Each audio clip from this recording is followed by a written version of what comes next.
Dans cette vidéo, je vais vous parler de quelque chose que j'ai découvert sans le vouloir et qui s'avère être génial.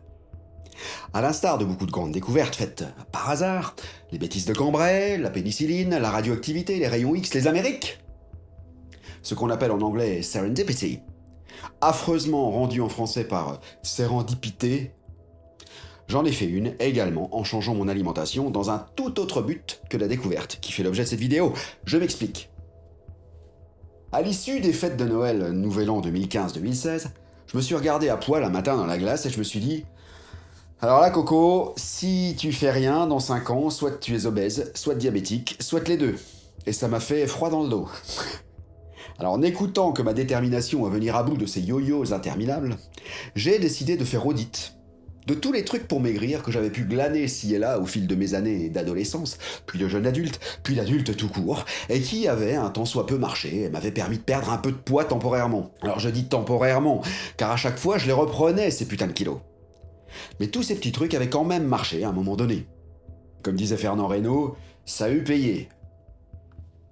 Donc une fois la liste exhaustive de tous ces petits trucs faciles faite, je les ai mis en pratique tous ensemble. J'ai attaqué le problème, le surpoids, de toutes parts, de façon holistique si j'ose dire, en œuvrant sur le physique d'abord évidemment, puis le mental, l'émotionnel et parfois même le spirituel. Bon, j'explique tout ça en long et en large dans ma liste de lecture ici. Donc cette courte vidéo pour vous dire qu'en cherchant à maigrir et en y étant parvenu durablement, voire définitivement je pense, car aujourd'hui ça fait plus de 2 ans que j'ai perdu ces maudits kilos, qui ne sont jamais revenus, tout en mangeant bien, beaucoup, voire souvent trop même. J'ai fait LA découverte qui a soulagé mes nuits estivales, vous n'avez pas idée. À propos de mon rapport à la nourriture, un pote a même sorti nonchalamment en soirée « Didier, bah lui, c'est pas l'alcool, c'est pas le tabac, c'est pas la fumette ou autre, c'est la bouffe. Dès qu'il y a de la bouffe, il connaît plus personne. » Et c'est vrai que c'est mon plaisir favori. Je crois que je serais capable de me passer de tout, sauf de faire bonne chère. Je mange beaucoup, et souvent trop, je l'avoue, ouais. Mais mon alimentation, même si elle est copieuse, contient très peu de sucre. Sucre au pluriel, hein, car rappelez-vous, ce sont les sucres cachés qui font principalement grossir. Elle n'en contient qu'environ 5%. Cette barre fatidique que toute personne qui tient à sa ligne ne devrait jamais franchir, ou alors exceptionnellement. Donc, dès que j'ai commencé à maigrir, dès les premières semaines de mon amaigrissement, j'ai remarqué que les moustiques avaient arrêté de me piquer.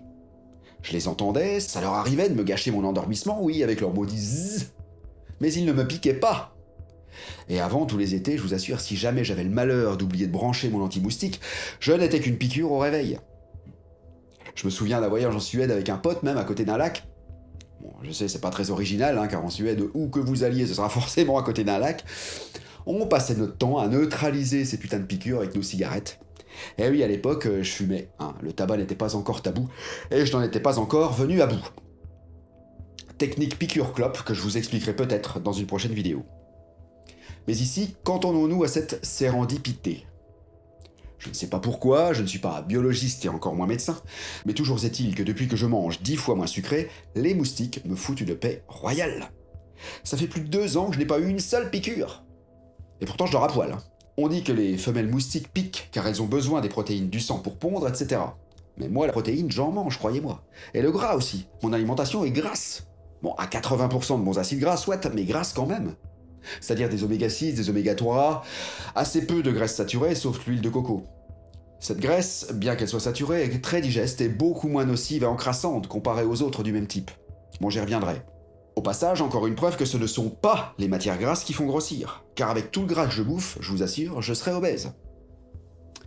Donc je mange gras, voire très gras parfois, ok, mais beaucoup de protéines et énormément de fibres, et très peu de sucre. Et vous connaissez le résultat. Et la cerise sur le gâteau, comme diraient mes chums québécois, « Chasseux, mais qu'est-ce que t'as fait pour que ces maudits maringouins te sacent patience de même? » Je me suis même dit qu'il fallait que j'aille tester mon finnois au pays des 1000 lacs, où les moustiques là-haut, bah ils te piquent pas, mais ils t'empalent, afin de voir s'ils seront aussi indifférents à mon sang qu'en France. La suite au prochain numéro, comme on dit. Voilà, je voulais partager ça avec vous, je ne cherche pas à savoir quoi ou qu'est-ce, je veux juste vous dire que dans mon cas, réduire drastiquement les sucres m'a permis de dire non seulement adieu aux kilos superflus, mais aussi aux piqûres de moustiques. Donc faites pareil en suivant mes 5 règles faciles pour maigrir en s'amusant, et j'ai pas mal hâte de lire ci-dessous s'il en est de même pour vous. Laissez-moi donc un pouce par le haut, partagez à foison avec ceux qui se considèrent eux-mêmes comme des garde-manger ambulants à moustiques, Abonnez-vous donc en cliquant sur la petite cloche et surtout, commentez. Faites-nous part de vos expériences. Je vous souhaite la plus reposante des invisibilités oculicidées.